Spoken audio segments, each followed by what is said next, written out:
Oke guys, kali ini kita akan mengomentari berita yang akan ngebahas tentang kasus suami yang membela istri dari jambret tapi malah ditetapkan sebagai tersangka. Nah, untuk mengetahui konteksnya, mari kita bersama simak beritanya. Kita mulai videonya. Anda kembali di Metro Siang, pemirsa, kita akan membahas seputar kasus Hogi Minaya. Hogi adalah seorang suami yang membela istrinya ketika menjadi korban kejahatan, namun justru dijadikan tersangka. Setelah menempuh perjalanan yang panjang, kasusnya pun viral dan akhirnya Hogi berhasil memperoleh keadilan. Bagaimana kasusnya? Selengkapnya akan kita bahas dalam slide-slide selanjutnya. Langsung saja pemirsa, kita awali dengan kronologi kasus yang ternyata sudah terjadi sejak tahun lalu. Tepatnya pada bulan April di tahun 2025, namun baru viral saat ini. Jadi kejadian bermula pada pagi hari ketika Hogi sedang berada di Jalan Solo Maguwo Harjo, Sleman, Daerah Istimewa Yogyakarta, sekitar pukul 5.30 waktu Indonesia Barat.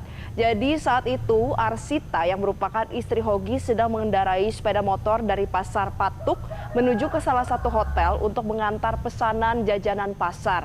Nah, tanpa sengaja Arsita ini bertemu dengan suaminya yaitu Hogi Minaya yang baru saja mengambil pesanan di daerah Brebes dan sedang mengemudi mobil.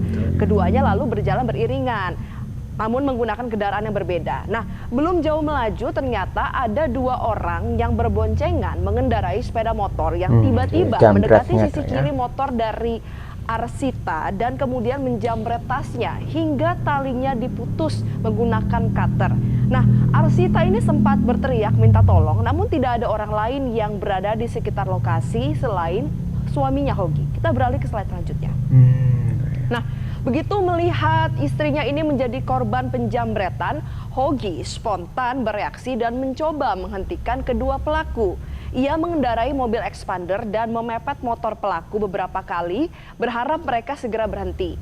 Tuh ya, jadi emang dari suaminya itu ada pembelaan gitu ya. Di sana ketika dijambret itu terjadi, suaminya itu berusaha untuk membela istrinya. Di sini kayak kalau jambretnya itu tidak mengambil tas istrinya, itu pasti suaminya pasti nggak melakukan pengejaran gitu. Jadi ada motifnya nih, motifnya jelas karena jambretnya tadi melakukan kejahatan, suaminya itu membela istri tadi gitu ya. Jadi jelas tuh ya alasan si Hogi ini atau si suaminya ini itu mengejar si para penjambret itu. Aksi kejar-kejaran tersebut, motor para pelaku dipacu dengan kecepatan tinggi dan akhirnya hilang kendali saat naik ke trotoar. Nah, motor yang dikendarai oleh kedua pelaku jambret ini menabrak tembok dan keduanya terpental hingga dinyatakan meninggal dunia di lokasi. Setelah kejadian itu, penyelidikan terhadap dugaan penjambretan dihentikan karena kedua pelaku telah meninggal. Namun proses hukumnya berlanjut pada kasus kecelakaan lalu lintas yang terjadi akibat aksi pengejaran tersebut. Hogi pun akhirnya ditetapkan sebagai tersangka oleh Satlantas Polresta Sleman atas dugaan pelanggaran lalu lintas yang menyebabkan kematian dua orang dan perkaranya dilimpahkan ke kejaksaan. Meski memang Hogi ini tidak ditahan ya pemirsa dan berstatus sebagai tahanan luar dengan GPS di pergelangan kaki. Kita beralih ke slide selanjutnya karena ternyata dari kronologi di atas ini menimbulkan pro dan kontra secara khusus bagi polisi. Nah, Kapolresta Sleman kala itu menjabat Kombes Pol Edi Setianto menyatakan dalam penanganan kasus ini terdapat dua peristiwa yang berbeda yang terjadi dalam satu rangkaian kejadian. Yang pertama adalah dugaan tindak pidana pencurian dengan kekerasan atau penjambretan dan yang kedua adalah kecelakaan lalu lintas yang menyebabkan dua orang meninggal dunia karena aksi kejar-kejaran. Nah, itu yang jadi perdebatan di sana tuh. Jadi ada dua kasus gitu dalam satu peristiwa ini. Satunya penjambretan sama lalu lintasnya. Jadi ketika penjambretan itu mungkin dibenarkan ya gara-gara membela diri, tapi kalau dari lalu lintasnya itu yang dianggap salah karena kebut-kebutan dan melanggar peraturan lalu lintas. Jadi ditahannya gara-gara lalu lintasnya gitu ya, gara-gara kebut-kebutan dan menyebabkan kecelakaan. Itu dari polisinya.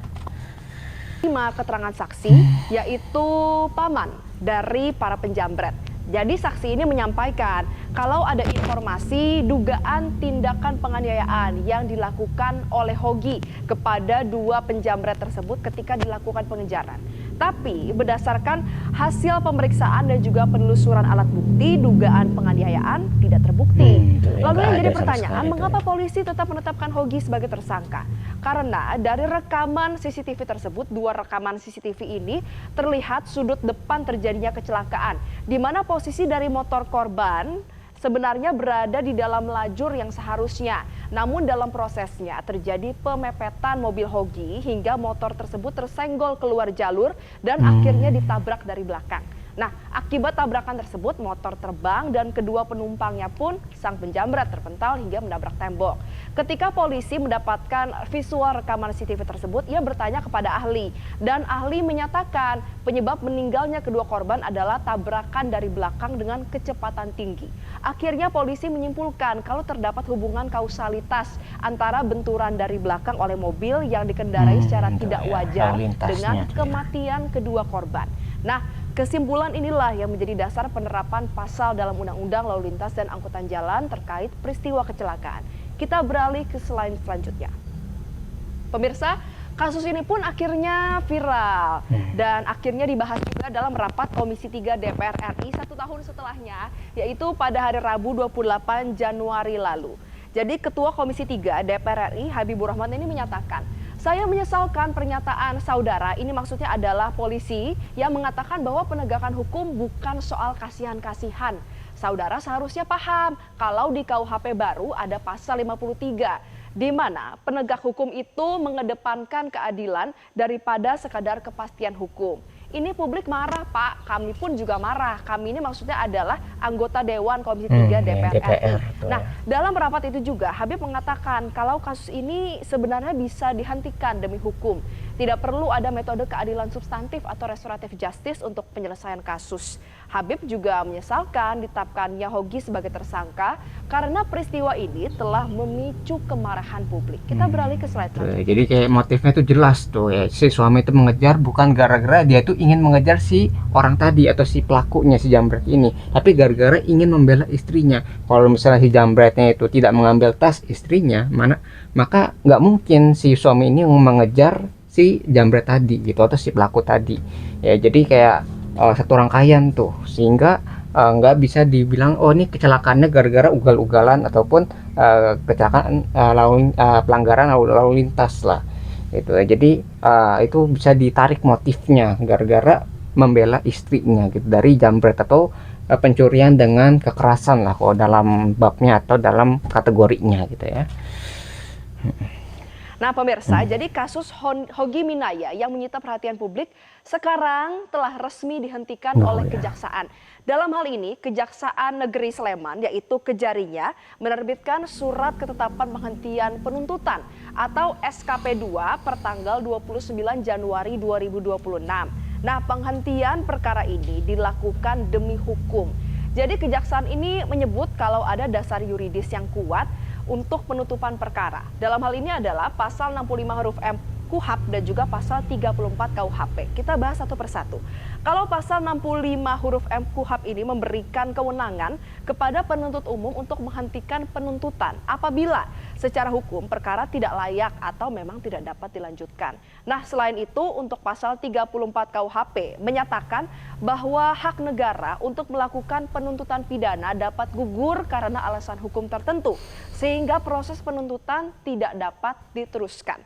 Sebelum keputusan dalam SKP 2 diterbitkan, aparat penegak hukum ini sempat menempuh upaya keadilan restoratif atau restoratif justice, yaitu jalur damai. Namun dalam perkembangannya, Kejaksaan menilai kalau misalnya mekanisme RJ ini restoratif justice tidak menjadi dasar utama karena penghentian perkara dilakukan murni demi hukum. Sementara itu, polisi yang terlibat dalam penanganan awal kasus ini juga telah dinonaktifkan untuk kepentingan pemeriksaan internal serta untuk menjaga profesionalisme dan akuntabilitas institusi. Ya, jadi kayak polisi kan harus profesional, harus mengerti apa tugasnya, apa kewajibannya. Kalau misalnya sampai hal seperti itu terjadi, berarti kan ada yang salah dalam sistemnya atau dalam pengetahuan dan pelaksanaan dari hukum tersebut. Sehingga bisa tuh orang yang harusnya jadi korban itu ditetapkan sebagai tersangka. Berarti kan ada yang salah dalam sistemnya sehingga bisa menempuh sampai hukum. Gitu ya, dan itu merugikan si korban ini ya, dia udah dirugikan istrinya tadi ya, bisa jadi kecelakaan kalau misalnya nggak hati-hati itu bisa kecelakaan di jalan kan. Bayang tuh ditarik tasnya itu terus dipotong, itu kan bisa menyebabkan kecelakaan kalau misalnya istrinya nggak menyeimbangkan motornya gitu kan. Kalau ditarik dengan kencang itu kan bisa nggak stabil, itu bahaya. Itu yang pertama tuh ya. Terus yang kedua, ditetapkan jadi tersangka, dirugikan lagi ya, yang harusnya dibela oleh hukum, dilindungi oleh hukum gitu ya, karena membela dirinya, itu akhirnya ditetapkan jadi tersangka.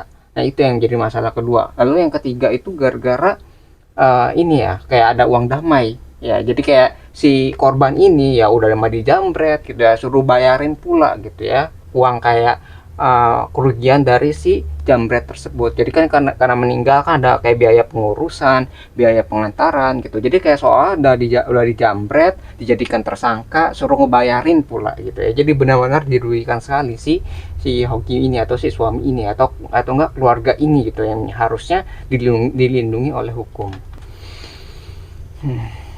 Tapi ternyata pemirsa, keputusan penghentian kasus Hogi Minaya ini menuai kecaman, yaitu dari satu pihak, kuasa hukum dari dua penjambret, namanya adalah Misnan Hartono. Sama-sama kita baca.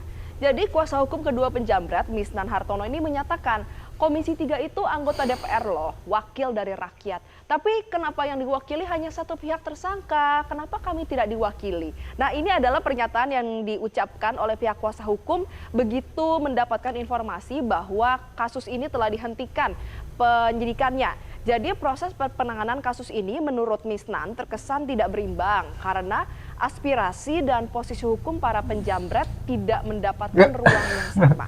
Mereka berharap ke depan Komisi 3 DPR dan juga aparat penegak hukum bisa lebih objektif serta memberikan perlakuan yang setara bagi semua pihak dalam proses penegakan hukum. Itu yang jadi masalah ketika jambret dapat perlindungan hukum gitu ya. Jadi ketika kita menjambret berarti dapat perlindungan hukum, seolah-olah seperti itu kalau misalnya kita ngelihat dari kuasa hukumnya si penjambretnya, si keluarganya lah gitu, karena penjambretnya udah meninggal nih.